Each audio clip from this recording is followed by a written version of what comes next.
नमस्कार। सवाल आपका देख रहे हैं आप और मैं हूं आपके साथ शमशेर सिंह। कृषि कानूनों को रद्द करने की मांग को लेकर यूपी के मुजफ्फरनगर में किसानों ने महापंचायत की। बड़ी संख्या में किसानों ने महापंचायत में हुंकार भरी। वोट की चोट कर अपना हक लेने के लिए भी बात कही गई। इसके साथ ही 27 सितंबर को भारत बंद का आह्वान किया गया। वहीं लखनऊ में संयुक्त किसान मोर्चा की मीटिंग 9 और 10 सितंबर को की जाएगी, इस पर भी सहमति बनी। यानी कृषि कानूनों को रद्द करवाने के लिए सरकार पर एक बार फिर से दबाव बढ़ाने की कोशिश की गई। लेकिन बड़ा सवाल ये कि महापंचायत पास रही या फेल।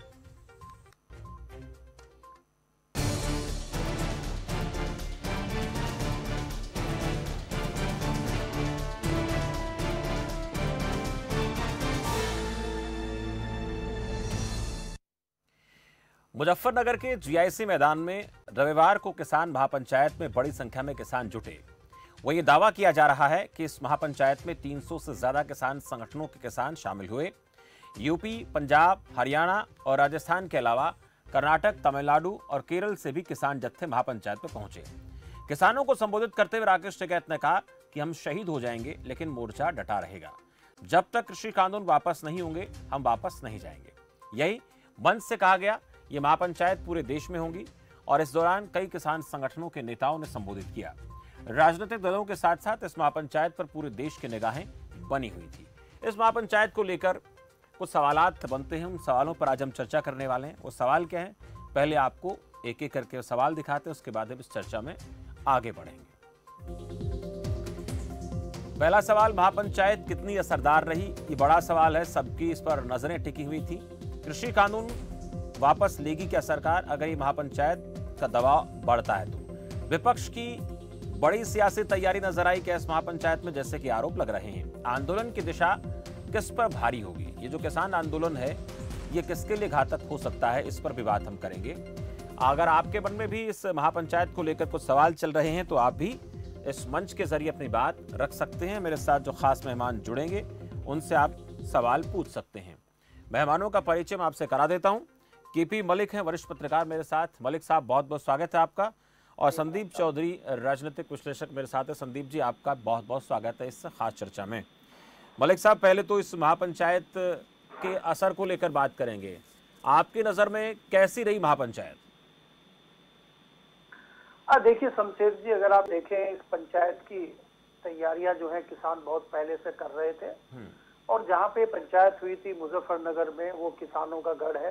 खासकर बालियान खाप का वो गढ़ है। और पिछले दिनों आपने देखा था, लगभग 2 हफ्ते पहले भारतीय जनता पार्टी के विधायक सिसौली पहुंचे थे और उनका वहां पर गाड़ी में तोड़फोड़ और विरोध हुआ था। तो उससे वो मलिक खाप यानी गठवाला खाप के विधायक थे और बालियान खाप में पहुंचे थे। तो उससे दोनों खापों में हल्की सी तल्खी देखी गई थी।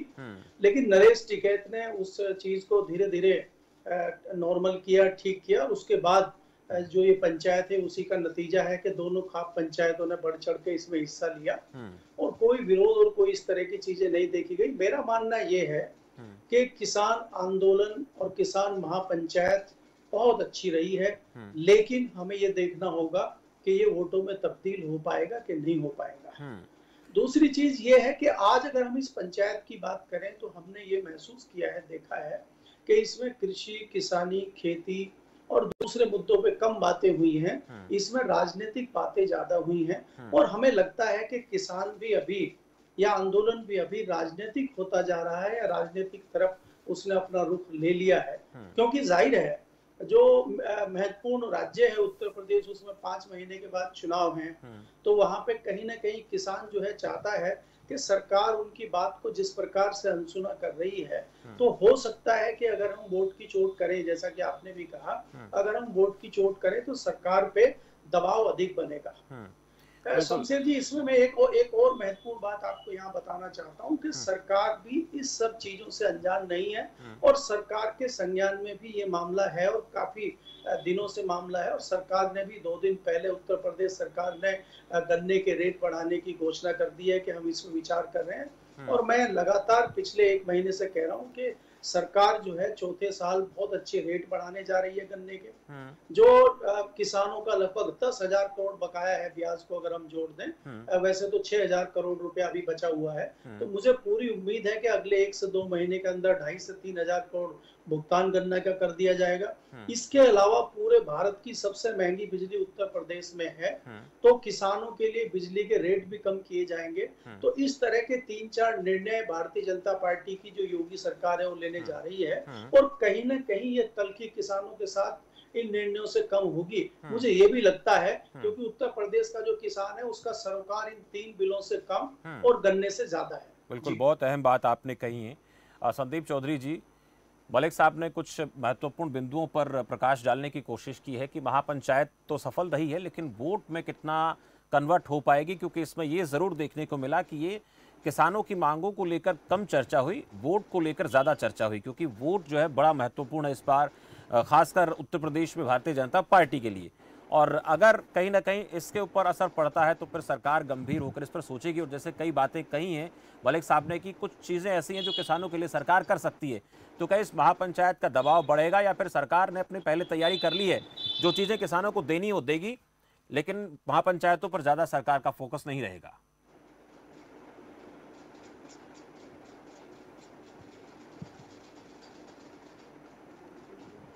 संदीप जी, आपकी आवाज़ नहीं पहुंच पा रही है, मैं आपके पास आ रहा हूं। इस बीच एक दर्शक है मेरे साथ, जरा एक बार नाम बताइए। सुरेंद्र पाल सिंह भटिंडा से। सुरेंद्र पाल जी, बहुत स्वागत है आपका। हेलो जी सुरेंद्र पाल जी, स्वागत है, बोलिए सर। हाँ जी, हाँ जी, मैं यही बात कर रहा हूँ कि जितने नेशनल चैनल हैं आज तक जो सारे जो चल रहे हैं, ये उसको जो रैली हुई है जी, उसको ऐसे साफ नहीं दिखाते, पिक्चर को दिखाते नहीं, थोड़ा थोड़ा दिखाते हैं जहाँ भीड़ कम है। ये बात है, अभी किसानों ने इतना बड़ा विरोध किया है, जो 3 कानून हैं बड़े, कि आप उनकी बात को रख ही नहीं रहे। जो मीडिया है सारा गोदी मीडिया ही बन गया सारा, बिना एनडीटीवी। तो चलिए, आप भी उनकी जो पिक्चर ही नहीं दिखा रहे पूरी, जो जितना। चलिए सुरेंद्र पाल जी, लगता है आपने खबर फास्ट नहीं देखा, आपने खबर फास्ट देखा नहीं। मैं आपको बता दूं कि जब ये किसान महापंचायत हो रही थी तो सीधा प्रसारण हम कर रहे थे। बहुत शुक्रिया सुरेंद्र पाल जी, अपनी बात रखी आपने। कई बार लोगों की मानसिकता हो जाती है कि एक बार मीडिया को टारगेट करना शुरू करते हैं तो फिर उसमें सबको लपेट लेते हैं, ये तो अलग इशू है। संदीप जी, हम जो चर्चा कर रहे हैं, मसला ये है कि इस महापंचायत पर कुछ बिंदु सामने आए जो मलिक साहब ने रखे हैं, और इसके अलावा सरकार की तैयारी क्या नजर आती है। मैं खासकर अगर यूपी सरकार की बात करूं तो किसानों को लुभाने के लिए जो बात मलिक साहब कर रहे हैं। देखिए संतोष भाई, मैं आपको बताऊं, मलिक साहब ने बहुत अच्छे से बात रखी है, लेकिन हमें कुछ चीजों को देखना होगा। एक तो जो भारतीय जनता पार्टी की सरकार हरियाणा में भी है और उत्तर प्रदेश में भी है और केंद्र में भी है, तो कई नेताओं के दिमाग में ऐसी बात आ गई है कि किसान थक चुका है, और किसान ने आज की तारीख में नोएडा, गाजियाबाद जो कैंप है, कैंपों में भी वहां पे कम हो गए जहां पे इनके प्रदर्शन स्थल है जी। तो एक तो आज की पंचायत ने वो चीज क्लियर कर दी है कि जब चाहेंगे किसान इस तरीके से इकट्ठा हो सकते हैं। और मैं ये मानता हूं कि इधर शामली से लेकर मुजफ्फरनगर तक, उधर दोराला मेरठ से लेकर मुजफ्फरनगर तक, इधर रुड़की से लेकर मुजफ्फरनगर तक, मतलब चारों तरफ से पूरे तरीके से जाम था। जितने लोग जीआईसी मैदान में थे, जीआईसी मैदान इधर का मुझे लगता है पश्चिम उत्तर प्रदेश में उससे बड़ा मैदान नहीं है, वो फुल होने के बाद पूरा मुजफ्फरनगर जाम था, और चारों तरफ ये इतना बड़ा आंकड़ा था। अगर मैं आपको गिनती में 5 लाख 10 लाख कहूं तो वो ठीक नहीं होगा, इस चीज को आप आकलन नहीं कर सकते। तो इन चीजों से सरकार के पास एक मैसेज भी चला गया है। और योगी सरकार की मैं इसलिए तारीफ करूंगा कि योगी सरकार ने चाहे दिल्ली, नोएडा में प्रदर्शन हुआ हो, वहां पे भी किसी तरीके की लाठीचार्ज या कुछ भी नहीं किया है। जिस तरीके से खट्टर साहब के प्रशासन ने किसानों के ऊपर लाठीचार्ज किया, लोगों के सर फोड़ दिए, तो कहीं ना कहीं उत्तर प्रदेश में योगी जी को इस चीज का एहसास है कि इनको छेड़ना ठीक नहीं होगा। और जिस तरीके से पश्चिम उत्तर प्रदेश के अंदर आज की तारीख में भारतीय जनता पार्टी की जो मूवमेंट है, जो उनके नेताओं की मूवमेंट है, वो भी लगभग रुकी हुई है। गांव में जाने में उनको डर है कि कहीं मुंह काला कर सकता है, कहीं कोई पिटाई कर सकता है, कहीं कोई कपड़े फाड़ सकता है, क्योंकि किसानों के अंदर नाराजगी है। और जिस तरीके से आपने एक माहौल बनाया था मुस्लिम्स के खिलाफ बोल करके, आज की तारीख में आपने सिखों को भी खो दिया, उनको कभी खालिस्तानी बता दिया, कभी आतंकवादी बता दिया, और किसानों को आप कभी जाट बताने की कोशिश करते हैं, कभी उनको अलग तरीके से डाइवर्ट करने की, कभी डकैत बताने की कोशिश करते हैं, कभी नकली किसान बताने की कोशिश करते हैं। तो जितने भी इस तरीके की मूवमेंट हुई है, इससे ये किसान आंदोलन लगातार मजबूत हुआ है। और आने वाले टाइम में अगर सरकार अभी भी नहीं सचेत हुई, अभी भी सरकार ने इसका सोल्यूशन निकालने की कोशिश नहीं की, अभी भी सरकार के लोग घमंड में रहे कि हमारी पूर्ण बहुमत की सरकार है, तो पूर्ण बहुमत की सरकार भी यही लोग बनाने वाले होते हैं और यही लोग हटाने वाले होते हैं। इससे पहले उन्होंने मायावती की भी सरकार यहाँ पे पूर्ण बहुमत की बनाई है, अखिलेश यादव की भी सरकार पूर्ण बहुमत की बनाई है, फिर भारतीय जनता पार्टी में विश्वास दिखाया, लेकिन इस तरीके से ये विश्वास खत्म हो जाएगा। लेकिन इन किसानों को जैसे साधने की बात मलिक साहब कर रहे हैं, कुछ ऐसी घोषणाएं आने वाले दिनों में सरकार कर सकती है, क्या किसान इस बात से खुश हो जाएंगे जो घोषणाएं मलिक साहब कह रहे हैं ऐसा कर सकती है, या फिर ये जिस बात पर अड़े हैं उसको मनवाएंगे, उसके अलावा विकल्प नहीं है कोई? शमशेर जी देखिए, जो घोषणाएं सरकार करने वाली है वो किसानों को पता है, क्योंकि इलेक्शन आ रहा है, ये चीज पहली बार नहीं है। इलेक्शन से पहले किसानों को पता है उनका जो बकाया पेमेंट है वो उनके खाते में आना ही आना है। किसानों को पता है कि यूपी सरकार गन्ने का दाम या दूसरी फसलों का दाम डिक्लेयर करेगी और वो भी हमें अच्छा देने की कोशिश करेगी। ये चीजें बिल्कुल कॉमन है, हर किसी को पता है। सरकार नया क्या कर सकती है? किसानों की जो 1 साल से बेइज्जती हो रही है, वो सड़कों पर पड़े हैं, इतने दौर की बातचीत के बाद उनका सोल्यूशन नहीं हुआ है, उन चीजों का क्या है? ये चीजें तो मिलनी है, लेकिन सरकार की जो एक इंसल्ट हुई है, सरकारें किसानों के लिए, जनता के लिए होती है, सरकारों को झुकना चाहिए किसानों के सामने, लेकिन यहाँ पे उल्टा हो रहा है। सरकार किसानों को, मजदूरों को, गरीबों को झुकाने की कोशिश कर रही है, और गरीब के पास उसकी इज्जत होती है। और आज के टाइम में मुझे लगता है कि किसान इस चीज को दिल पे ले चुका है और ये आने वाले टाइम में प्रॉब्लम कर सकता है। किसान दिल पे ले चुका है और राजनीतिक रंग कहीं ना कहीं इस आंदोलन को मिल रहा है। ये ऊंट किस करवट बैठेगा, इस पर मलिक साहब से बात करूंगा, लेकिन उससे पहले रणवीर सिंह मेरे साथ दर्शक हैं रोहतक से। रणवीर जी, बहुत स्वागत है आपका। शमशेर जी नमस्कार। जी नमस्कार। शमशेर जी, मैं संदीप चौधरी की बातें सुनकर बहुत ही प्रसन्न हूँ कि इन्होंने बड़ी बेबाक तरीके से अपनी बातें रखी हैं जी। और शमशेर जी, हमारे मलिक साहब कह रहे हैं कि सरकार लुभावने वादे करेगी, चाहे कुछ भी करे, लेकिन इस सरकार का जाना अभी तय है। चाहे ये तीनों कानून रद्द कर देगी तो भी इनका जाना तय है, ये सरकार को मान लेना चाहिए। और जैसे ये अपने ममता बनर्जी ने सिर मुंडवा कर वापिस ले लिया, लेकिन और सरकारें इनको सिर मुंडवाने से भी वापिस नहीं लेंगी। इनके आधे नेताएं जेल में जाएंगे तो इनके भ्रष्टाचार के, इनकी नीतियों के कारण देश को बर्बाद कर दिया है। मैं मलिक साहब से पूछना चाहता हूँ, मलिक साहब, आपने अपने पूर्वजों की संपत्ति कितनी गिरवी रखी आज तक? अगर मान लिया आप रख भी देंगे तो समाज आपको क्या कहेगा? ठीक है, शुक्रिया रणवीर सिंह जी, बात रखी। मलिक साहब, ये जो रणवीर सिंह बात कर रहे थे, इन पर भी तो चर्चा हम करेंगे, लेकिन जो इस किसान आंदोलन में हम देख रहे हैं मूवमेंट, कुछ राजनीतिक रंग बहुत ज़्यादा इसमें हो गया है।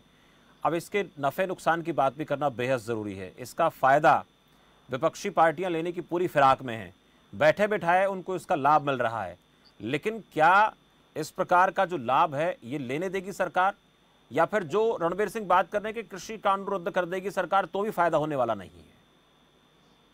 देखिए शमशेर जी, हमें यहाँ पे 2 बातें समझनी होंगी कि आप जो भारतीय जनता पार्टी और संघ का समर्थक किसान संघ है, भारतीय जनता पार्टी का और आरएसएस का, उसने भी सरकार को 31 अगस्त तक का टाइम दिया था कि वो एमएसपी कानून को कानूनन अमली जामा पहनाए।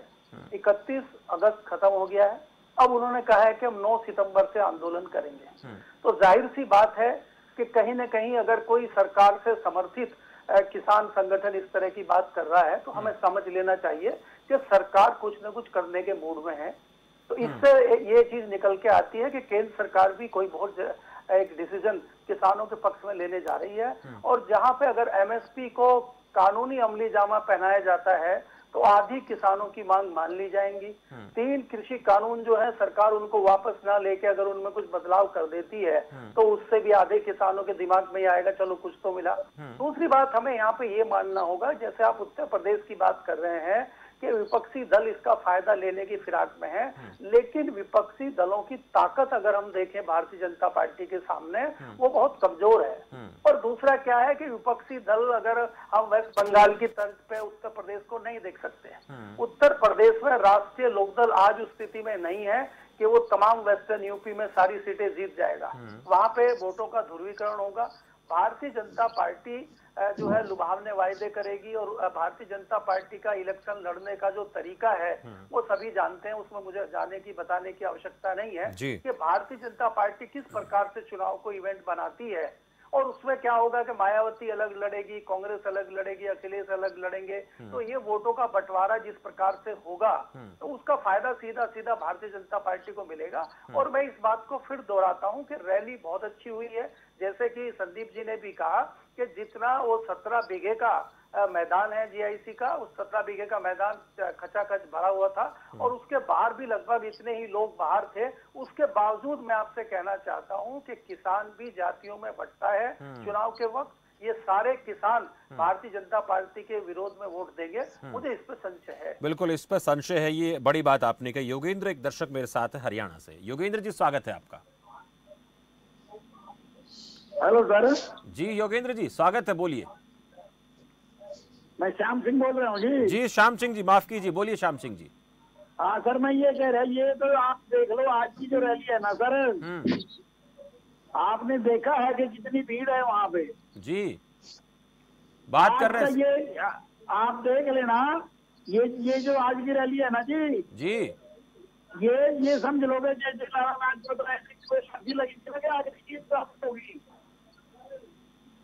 श्याम सिंह ये जी ऐसे साबित होगी, ये ऐसे साबित होगी सरकार के लिए। जी श्याम सिंह जी आपकी आवाज हम ठीक से नहीं सुन पाए। ये सरकार कभी भी, मोदी साहब ने तो इतना पीछे धकेल दिया है इस बीजेपी को, ये सरकार कभी आएगी नहीं, देखे ना 20-30 साल तो नहीं आएगी। चलिए बहुत शुक्रिया श्याम सिंह जी अपनी बात रखने के लिए। योगेंद्र हैं हरियाणा से एक दर्शक मेरे साथ। योगेंद्र जी स्वागत है आपका। हाँ सर जी सर, मैं ये कह रहा हूँ आज सरकार ने जो निर्णय लिया है वो बहुत बढ़िया कदम है, अच्छी सोच है इसकी। पर ये हेलो जी बोलिए सर। हाँ सर, मैं ये कह रहा हूँ कि सरकार ने जो निर्णय लिया है बहुत बढ़िया अच्छा कदम है उठाया इसने। पर ये कानून पहले अगर वापस ले लेती सरकार तो अभी नहीं लिए वापस योगेंद्र जी। चलिए मुझे लगता है आपको इसके भी जानकारी नहीं है। बहुत शुक्रिया योगेंद्र जी, आपको मन में आया और आपने फोन घुमाया, चल कोई बात नहीं, बहुत शुक्रिया। बहुत से कई बार उत्साह में और आवेश में आकर ऐसा लगता है लोगों को कि आंदोलन हो गया, कानून वापस हो गए, ऐसा प्रतीत होता है। संदीप चौधरी जी एक बात है, महारैलियों की बात हो रही है, अब आगे भी इस प्रकार की महारैलियों के आयोजन की बात की जा रही है, ये तो एक शुरुआत हम कह सकते हैं। और जैसे कि मलिक साहब एक बात कर रहे हैं कि किसान जो है वो भी जातियों में बटा हुआ है और उत्तर प्रदेश की राजनीति में जाति बड़ा मैटर करती है, हालांकि हर प्रदेश में करती है। और जब ये अलग अलग पार्टियां चुनाव लड़ेंगी तो उसका नुकसान जो है वो बाकी पार्टियों को हो सकता है, लेकिन बीजेपी को कितना होगा इस पर संशय है। ये और महापंचायतें आने वाले दिनों में भी होंगी, क्या उससे जो एकजुटता की बात आज जो कहा गया, अल्लाह अकबर की बात हो रही है, एक तरफ भोलेनाथ को लेकर जयकारे के नारे लगाए जा रहे हैं, ये चीजें सिर्फ भाषणों तक सीमित होकर रह जाएंगी या फिर कहीं ना कहीं नजर भी दिखेगा भी इसका असर? देखिए शमशेर जी, बहुत अच्छी बात है आपने कही और काफी हद तक मलिक साहब ने इसके बारे में बताया भी है। यहाँ पे हमें कुछ चीजों का ध्यान रखना चाहिए। आप ये देखिए, पहले मायावती ने सरकार बनाई थी, उसके बाद भारतीय जनता पार्टी भी थी, सपा भी थी, लेकिन बसपा ने सरकार बनाई। उसके बाद बीजेपी भी थी, बसपा भी थी, समाजवादी पार्टी ने सरकार बनाई। क्योंकि एक विरोध होता है और समाजवादी पार्टी के खिलाफ विरोध हुआ था, वो चीज नजर आ गई थी, मीडिया से भी पहले पता लग गया था कि सरकार जाने वाली है। और इसी तरीके का जो विरोध है अब हमें देखने को मिल रहा है बीजेपी के खिलाफ, बल्कि इतना बड़ा विरोध ना बसपा के खिलाफ था, ना इतना बड़ा विरोध और इतना बड़ा आंदोलन समाजवादी पार्टी के खिलाफ था। तो कहीं ना कहीं इस चीज का मैसेज चला गया और ये वोटर भी जानता है कि अगर हमारा वोट बटेगा तो फिर यही सरकार आने वाली है। तो लोगों का जो मन है, मुझे लगता है वो समाजवादी पार्टी और जो राष्ट्रीय लोकदल पार्टी है जयंत चौधरी की, उनका कॉम्बिनेशन भी रहेगा, गठबंधन भी रहेगा, इसकी तरफ इनका झुकाव है पूरे तरीके से। रही बात जातियों की, शमशेर जी, ये चीज हकीकत है कि जातियों में बट जाता है, लेकिन आज की तारीख में जो किसान की समस्या है, अगर गन्ने का पेमेंट नहीं आ रहा है तो वो राजपूत का भी नहीं आ रहा है, वो गुज्जर का भी नहीं आ रहा है, वो दलित का भी नहीं आ रहा है, वो जाट का भी नहीं आ रहा है, वो सैनी का भी नहीं आ रहा है। इसका मतलब वो जातियों से ऊपर है, सबके घर में वो समस्या है। अगर अनाज बेचने की समस्या है तो वो सभी किसानों की है। इसीलिए जातियों की बात ना होकर किसानों की बात हो रही है, और किसान संगठित है क्योंकि उसके घर में प्रॉब्लम है, आज उसके खर्चे नहीं चल रहे, खेती नुकसान का सौदा हो चुका है। और किसानों को ये चीजें भी याद है कि जब हमने सरकार बनाई, हमने सरकार इसलिए बनाई थी कि हमारी आय दोगुना होने वाली थी, हमने सरकार इसलिए बनाई थी कि महंगाई खत्म होने वाली थी। तो बहुत सारी चीजें हैं, वो सब चीजें किसानों के मन में है। और टिकैत साहब ने कहा भी है, अगर बीजेपी का कोई नेता तुम्हारे पास आए तो उसे ये जरूर पूछ लेना कि हमारी आय आप दोगुना करने वाले थे, वो तो जंगली जानवर खा रहे हैं हमारी फसलों को, पैसा हमें मिल नहीं रहा है। तो उसके बारे में आपका क्या कहना है? जी, दो दर्शक और मेरे साथ कालू कुमार हैं सिरसा से। कालू कुमार जी, स्वागत है आपका। नमस्कार सर। जी नमस्कार कालू जी। सर आप समीर जी जो ऐसे पूछो भी, आया दोगुनी तो देखते हैं, लॉकडाउन में मजदूर का काम धंधा बंद हो, उसके खातिर बोलते हैं कि नहीं बोलते कभी? चर्चा करते हैं कालू कुमार जी, इस मसले पर हम चर्चा करते हैं, सारी बातें होती हैं। अगर आपको कोई परेशानी है तो आप बताइए। पूछो ना, ये समाजवादी पार्टी हो आ गई, कोई भी आती है पार्टी, इनको पूछो भी कई मजदूर के खातिर बोले हो आप? ठीक है, शुक्रिया। मजदूर का जो काम धंधा बंद रहा है, दुकान बंद रही है, उसके ऊपर बोले आप? चलिए, चर्चा हुई है कालू कुमार जी, शायद आपने कभी चर्चा को देखा नहीं ध्यान से। बहुत शुक्रिया हमारे साथ बातचीत के लिए। हम तमाम मसलों को लेकर बात करते हैं और एक्सपर्ट को बुलाते हैं। बहुत धन्यवाद। एक दर्शक और मेरे साथ हैं, दूसरे दर्शक का जरा नाम बताइए, कौन दर्शक हैं, स्वागत है उनका भी। चलिए, संपर्क उनसे टूट गया। जी अनार सिंह उमर रायपुर। जी अनार सिंह जी, अनार सिंह जी शमशेर सिंह से बात करनी थी मैंने। जी सर बोलिए। हाँ, ये कितने कुत्ते बिठा रखे बीजेपी वाले? माफ कीजिए अनार सिंह जी, बहुत बहुत धन्यवाद। और जरा सभी दर्शकों से मेरा अनुरोध है, फोन को डिस्कनेक्ट किया जाए। ऐसे लोगों से मेरी गुजारिश है कि जो अगर इस प्रकार के शब्दों का इस्तेमाल करेगा तो उनके खिलाफ कार्रवाई के लिए भी हम अपनी तरफ से अप्लाई करा सकते हैं, मामला दर्ज करवा सकते हैं। दर्शकों से अनुरोध है कि जो भी भाषा का इस्तेमाल करें, सोच समझ कर बात करें। और अगली बार से अगर कोई ऐसा व्यक्ति, और यही जो व्यक्ति अनार सिंह जी बात कर रहे थे, अनार सिंह जी जरा सावधान रहे, अगली बार जब आप इस प्रकार की बहस में चर्चा के लिए जुड़ें तो बहुत सावधानी के साथ। और ऐसे दर्शकों को हम कतई बर्दाश्त नहीं करेंगे। अगर इस प्रकार की कोई बात करेगा तो उसके खिलाफ कानूनी कार्रवाई के लिए भी हम पीछे नहीं हटेंगे।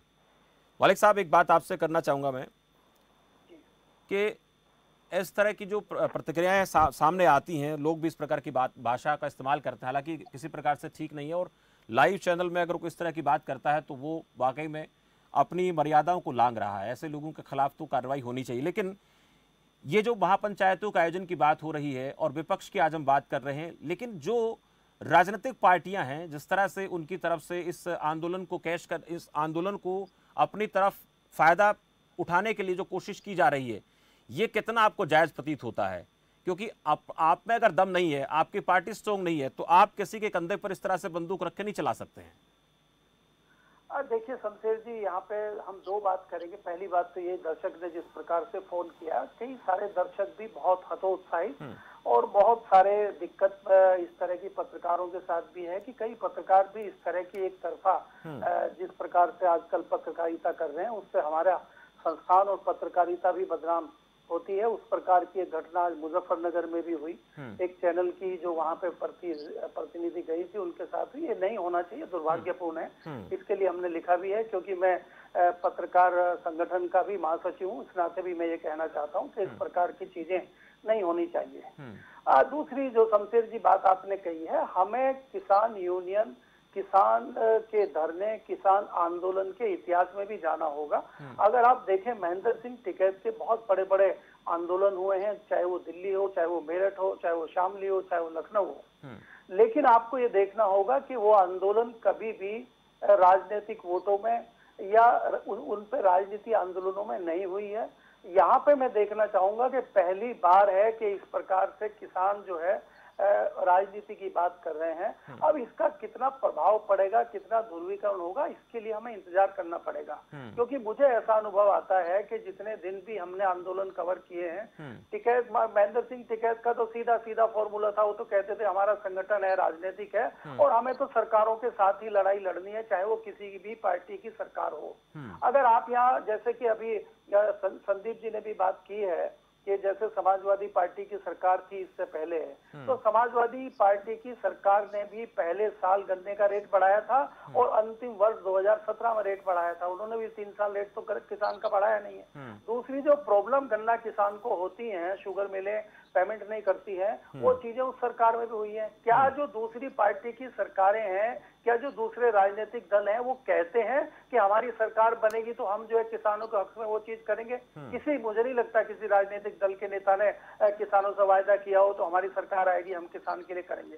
तो किसान की स्थिति बहुत ज्यादा सुधर जाएगी, मैं ये नहीं कहूंगा, लेकिन इसका फायदा कहीं ना कहीं विपक्ष को जरूर होगा, लेकिन कितना होगा ये देखना होगा। ये मुझे नहीं लगता। लेकिन एक सवाल और है इसमें कि अगर सरकार कानून वापस ले भी लेती है, जैसे कि ये भी एक सवाल है कि सरकार अगर कानूनों को वापस ले भी लेती, हो सकता है कि राजनीतिक लाभ हानि हर पार्टी देखती है और राजनीतिक बहुत ज्यादा हानि अगर कहीं हो रही है तो कोई भी पार्टी क्यों ना वो सत्ता तो नहीं गंवाना चाहेगी।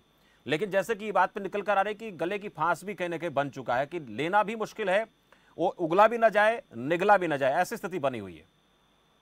देखिए, मुझे जो लगता है सरकार कोई बीच का रास्ता निकालने की कोशिश कर रही है। उसको समझ में आ गया है कि किसान बिना समाधान के वापस नहीं जाएंगे और सरकार भी मूड में है कि वो बिलों को वापस नहीं लेना चाहती। आप बताइए कि 22 जनवरी के बाद लगभग 8 महीने कंप्लीट हो गए हैं, अभी तक कोई वार्ता नहीं हुई और दोनों तरफ से प्रयास नहीं किए गए। आज भी कई पत्रकारों ने जब राकेश टिकैत से पूछा कि अगर सरकार नहीं कर रही है बात तो आप कर लीजिए, तो वो भी बात करने के मूड में नजर नहीं आए। तो दोनों तरफ से कहीं ना कहीं इस तरह का तनाव दिखाई दे रहा है कि दोनों ही आर पार के मूड में नजर आते हैं, समाधान निकालने के मूड में कोई भी पक्ष फिलहाल तो दिखाई नहीं दे रहा है। जी, फिलहाल नजर नहीं आ रहा है, ऐसी स्थिति अभी बनी हुई है। मलिक साहब, बहुत बहुत शुक्रिया आपका भी, और संदीप चौधरी जी आपका भी इस चर्चा में जुड़ने के लिए बहुत बहुत आभार। आज हम किसानों के मसले पर महापंचायत को लेकर चर्चा हो रही थी। जो बात निकलकर सामने महापंचायत में जरूर दिखा कि किसान अपनी मांगों को लेकर जरूर बात कर रहे थे, लेकिन मांगों से ज्यादा वोट पर बात हो रही थी। और ऐसे ही इसी प्रकार के आरोप जो है वो बीजेपी लगा रही है कि ये आंदोलन राजनीति की भेंट चढ़ गया है। लेकिन किसान भी एक तरफ से कहते हैं कि जब तक सरकार को वोट का नुकसान नहीं होगा तब तक हमारी बात को नहीं मानेगी। और दूसरी तरफ ये भी बात निकल कर आई कि सरकार भी बातचीत के लिए तैयार नहीं है और किसान भी कहने के किसानों का मूड बातचीत के लिए नहीं है। पर इतना जरूर कहा जाएगा कि आने वाले दिनों में इस प्रकार की महापंचायतें और देखने को मिलेंगी। हालांकि ये सरकार को क्रेडिट जाता है कि वहां पर शांतिपूर्ण तरीके से पूरा इनका कार्यक्रम संपन्न हुआ, कानून व्यवस्था यूपी सरकार ने बेहतर बना के रखी। और ये भी बात हुई कि यूपी सरकार की कोशिश है कि आने वाले दिनों में किसानों के लिए कुछ बेहतर किया जा सकता है, उससे कहीं ना कहीं उनको वोट के लिए फायदा होने की संभावना नजर आती है। लेकिन एक बात यह भी है कि यूपी की जो राजनीति है वो जात पात में ज्यादा बटी रहती है। वहां पर जो वोट डाला जाता है वो इन तमाम चीजों को ध्यान में रखकर वोट किया जाता है। अब देखना होगा कि इस महारैली का, इस महापंचायत का यूपी की राजनीति पर कोई फर्क पड़ता है कि नहीं पड़ता है। लेकिन इतना जरूर माना जा सकता है कि आने वाले दिनों में अगर इस प्रकार की महापंचायतें होती हैं तो कहीं ना कहीं कृषि कानूनों को लेकर हो सकता है कि किसानों के बीच में और सरकार के बीच में वार्ता का दौर शुरू हो और बीच का रास्ता निकालने की जो बात मलिक साहब कर रहे थे इसके ऊपर विचार हो सकता है, क्योंकि संभावनाएं बड़ी होती हैं। और राजनीति की बात हो या फिर किसानी की बात हो या फिर किसी आंदोलन की बात हो, उसमें संभावनाओं का दौर बना रहता है। अब आने वाले दिनों में देखेंगे कि आज की इस महापंचायत से सरकार का रुख क्या होता है। ये बयानबाजियां सरकार के नेताओं के, मंत्रियों की आएंगी तब पता चलेगा। फिलहाल सवाल आपका मेरे साथ इतने, अब देखते रहिए खबर फास्ट। नमस्कार।